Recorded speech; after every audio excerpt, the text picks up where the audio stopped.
এই যে নাইম, এই যে হিরো আলমকে ধর্ষণের দায়ে যে গ্রেপ্তার করলো, এটা মনে হয় ঠিক হয়নি, বুঝছেন? I don't believe all this. হ্যাঁ, আমি চিন্তা করে দেখলাম যে ফেসবুকে টান মারলেই খালি ওর বউ, টান মারলেই খালি বউ, বিভিন্ন শ্রেণীর বউ, কিন্তু একটা বউ তো না।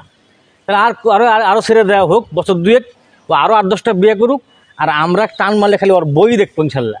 আর সাংবাদিক কিছু তৈরি হয়েছে, বুঝছেন না, একটা মাইক্রোফোন পাইলেই খালি দৌড়া হিরো আলমের বই কাছে, খালি আর কোনো প্রতিবেদন নাই বাংলার বুকে, খালি ওর বউ, খালি ওর বউ, খালি ওর বউ।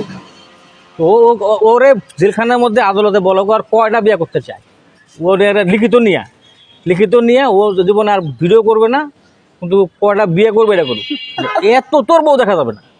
আর সাংবাদিক বলে গেছে অনুরোধ যে আপনারা আসলেই মানে এত নিচে নেমে যায় না, ভিডিও করেন, একটা দুটা করেন, কিন্তু একবারে প্রতিদিন তার ভিডিও আপলোড হতেই আছে। আমরা তো টাকা দিয়ে এমবি কিনে দেখি দেবে, হিরো আলমের বউ দেখার জন্য এখানে আসছে নাকি?